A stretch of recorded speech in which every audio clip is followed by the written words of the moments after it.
മൂന്നാറിലെ കാഴ്ചകൾ കാണാൻ വേണ്ടി KSRTC ബഡ്ജറ്റ് ടൂറിസം സെൽ ഒരുക്കിയിരിക്കുന്ന റോയൽ വ്യൂ ഡബിൾ ഡെക്കർ ബസ്സിൽ യാത്ര ചെയ്യാനാണ് നമ്മളിപ്പോൾ മൂന്നാറിൽ എത്തിയിരിക്കുന്നത്. മൂന്നാറിൽ KSRTC നിരവധി സൈറ്റ് സീയിങ് പാക്കേജുകൾ സംഘടിപ്പിക്കുന്നുണ്ടെങ്കിലും ഡബിൾ ഡെക്കറാണ് അതിലെ യഥാർത്ഥ താരം. രാവിലെ 9 മണിക്കുള്ള ട്രിപ്പ് പൂർത്തിയാക്കിയ ശേഷം ഉച്ചയ്ക്ക് 12:30 ട്രിപ്പിന് വേണ്ടി ബസ് റെഡിയായി. ബസ് വളരെ വൃത്തിയായും ഭംഗിയായും മെയിൻറ്റെയിൻ ചെയ്യുന്നുണ്ട്. ലോവർ ഡെക്കിലിരിക്കുന്നവർക്ക് 4 ചുറ്റുമുള്ള വശക്കാഴ്ചകളും അപ്പർ ഡെക്കിലുള്ളവർക്ക് മുന്നിലും പിന്നിലും വശങ്ങളിലും മുകളിലുമുള്ള കാഴ്ചകളും ഭംഗിയായി കാണാവുന്ന വലിയ വിൻഡോ ഗ്ലാസുകളാണ് ഉള്ളത്. ബസ്സിലെ സീറ്റുകളും മികച്ച കുഷനിങ്ങോട് കൂടിയവയാണ്. ഏറ്റവും കൂടുതൽ ഡിമാൻഡ് ഉള്ളതുകൊണ്ട് തന്നെ ഏറ്റവും അധികം സീറ്റുകൾ ഉള്ളതും അപ്പർ ഡെക്കിലാണ്. ഇവിടെയും മികച്ച സീറ്റുകൾ തന്നെയാണ്. കൂടാതെ വലിയ ഫ്രണ്ട് ക്ലാസ് ഏരിയയും ഒരു ചെറിയ മ്യൂസിക് പ്ലെയറും ഒക്കെ ഇവിടെയുണ്ട്. 12:30 ബസ് യാത്ര ആരംഭിച്ചു.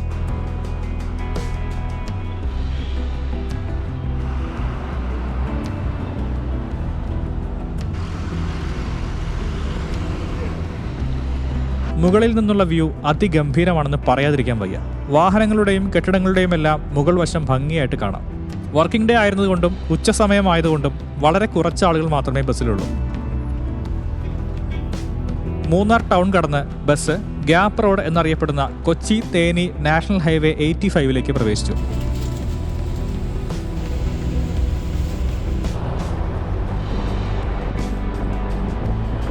ജക്രാന്ത പൂക്കളുടെ ലാസ്റ്റ് സീസൺ ആണെങ്കിലും വഴിയിൽ ഇടയ്ക്കിടെ പൂത്തു നിൽക്കുന്ന മരങ്ങൾ കാണാം.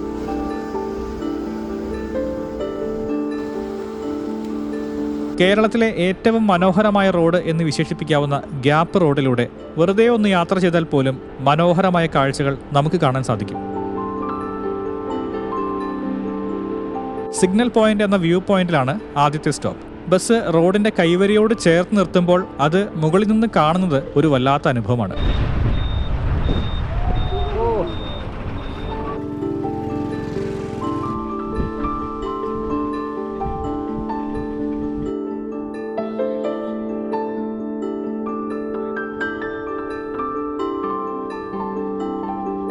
വ്യൂ പോയിന്റിലെ കാഴ്ചകൾക്ക് ശേഷം ബസ് മുന്നോട്ട്.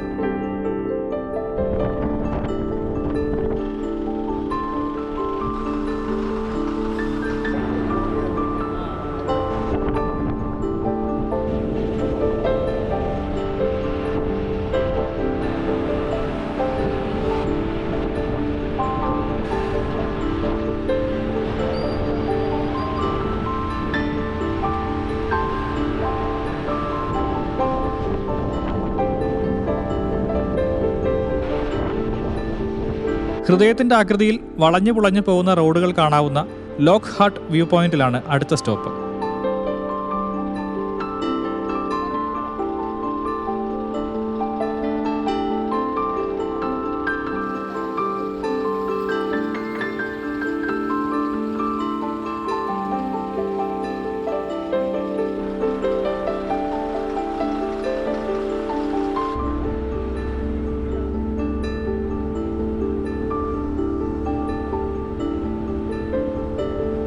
മലയിൽ കള്ളൻ കേവ്സ് എന്ന സ്ഥലത്താണ് ബസിന്റെ അടുത്ത സ്റ്റോപ്പ്.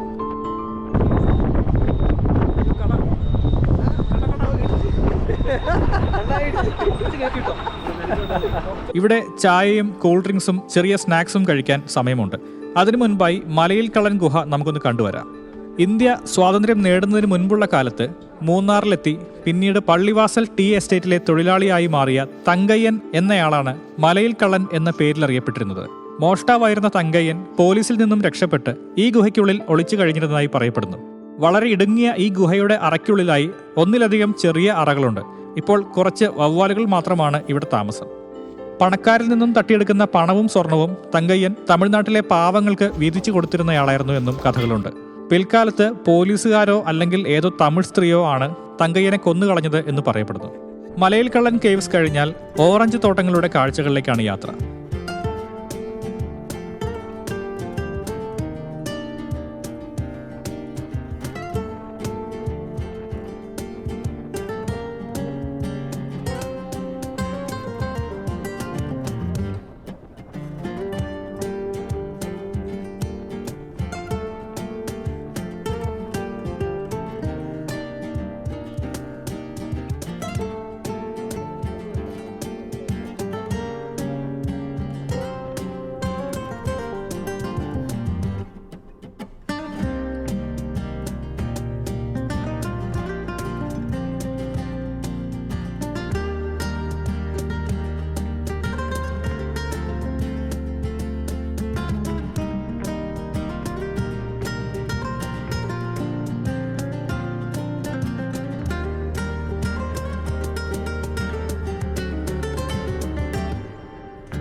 സീസൺ ആയാൽ ഈ വഴിയിൽ നിറയെ ഓറഞ്ച് കായ്ച്ച് പഴുത്തു നിൽക്കുന്നത് കാണാം.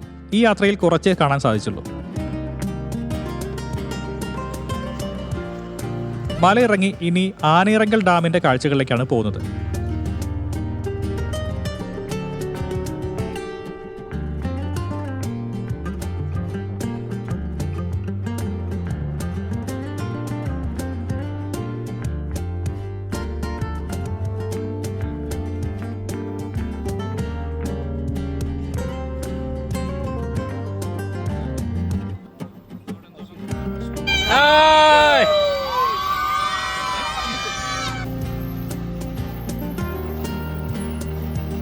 ചിന്നക്കനാലിൽ പന്നിയാറിന് കുറുകെ 1965 പണികഴിപ്പിച്ച എർത്ത് ഡാമാണ് ആനയിറങ്കൽ ഡാം.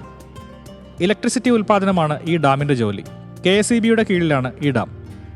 ഡാമിന്റെ കാഴ്ചകൾ കഴിഞ്ഞു, ഇനി മടക്കയാത്രയാണ്.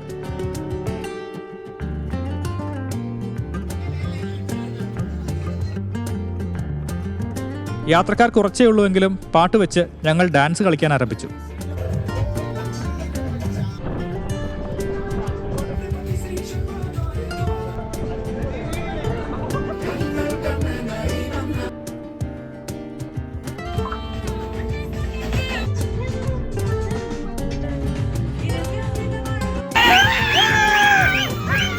അതിനിടയ്ക്ക് Kuruvila city saint George public സ്കൂളിലെ കുട്ടികൾക്ക് ഡബിൾ ഡക്കറിനൊപ്പം നിന്ന് ഫോട്ടോ എടുക്കാൻ ഒരു മോഹം. ബസ്സിലെ ജീവനക്കാരും സ്കൂളിലെ പ്രിൻസിപ്പൽ അച്ഛനും അധ്യാപകരും അതിന് സമ്മതിച്ചതോടെ കുട്ടികൾ ഡബിൾ ഹാപ്പി. രാവിലെ 9 മണി, ഉച്ചയ്ക്ക് 12:30, വൈകിട്ട് 4 മണി എന്നിങ്ങനെ 3 ട്രിപ്പുകളാണ് ഈ ബസ്സിനുള്ളത്. ലോവർ ഡെക്കിൽ 200 രൂപയും അപ്പർ ഡെക്കിൽ 400 രൂപയുമാണ് ടിക്കറ്റ് നിരക്ക്.